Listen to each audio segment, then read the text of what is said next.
All right, so if you're a DC Comics fan, then I'm pretty sure by now you understand that DC TV is on the right track when you compare it to DC films.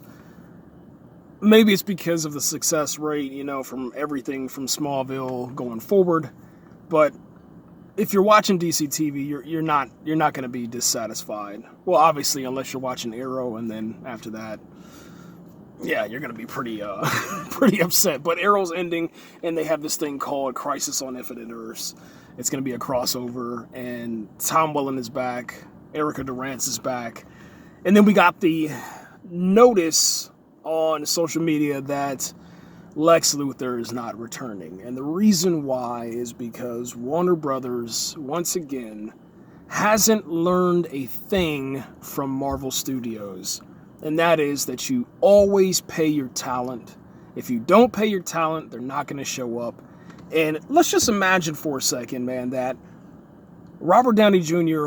went into a meeting with Marvel Studios executives, right? It was like, listen, this is what's going to happen. I need to get a max contract with this, and that at the end of it, to where I'm getting something from the back end of the DVD sales, home video sales, digital sales, toys, everything. And then they said, I'm sorry, Mr. Downey, no. And then all of a sudden they recast Iron Man as someone else. Would we have had a amazing epic finale with Avengers Endgame if they decided to be foolish with their money, greedy with their money? And that's the same exact situation that happened with Henry Cavill. They didn't want to pay him, so he went over to Netflix. And then now we're sitting in a situation where we don't know who Superman is going to be. They're starting to bring in Supergirl.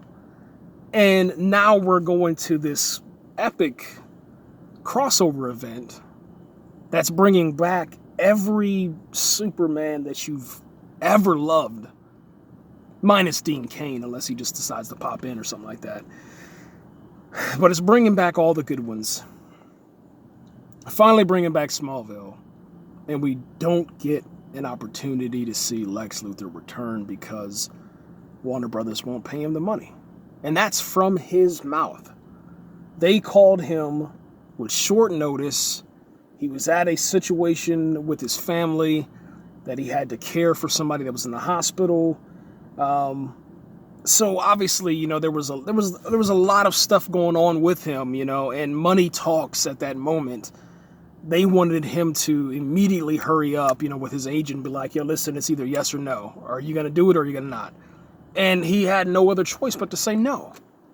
I mean, think about it, man. The dude has to shave his head. He has to do this. He has to do that. He has to do so many other things. And with that, it's not going to be good for him, because he has to go through so much. And we watched the documentary, on the Smallville DVDs back in the day. We listened to him on his new podcast. We listened to him and Tom Welling talk about it. There were so many things that he had to go through with the shaving of the head and how, getting back into character and all that. So with him, as an active member pretty much inside of anything that James Gunn decides to direct, he'll always have some sort of role inside of the Marvel Cinematic Universe, sometimes inside of the DC animated universe, depending on if they bring in the Flash or bring in some kind of funny character that he can voice. So is it really worth it? And the answer is no. It's not worth him shaving his head. It's not worth him, possibly missing out on future roles because he has a bald head, And you know how Hollywood is with casting bald head men.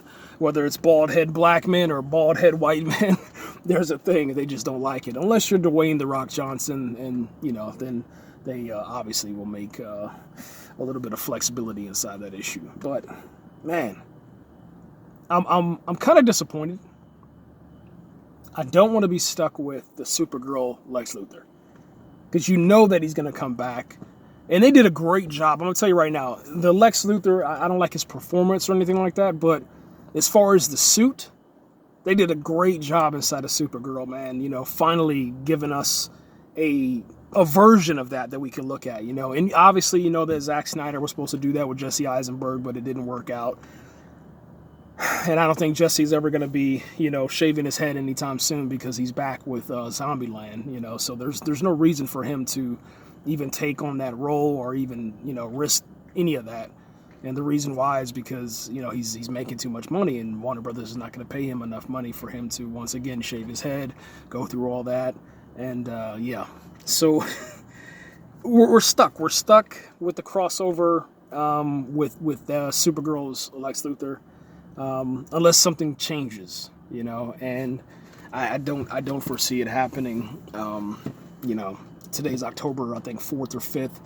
And, I haven't seen any kind of new news or nothing like that. And I've been checking the Facebook like crazy, been Googling like crazy, but nothing's changed.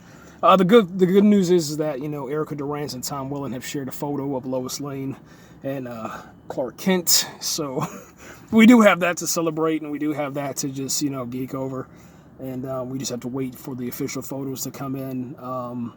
I'm not really sure when those are going to be coming up, but hopefully right around maybe the mid-October, November-ish, right before the crossover event.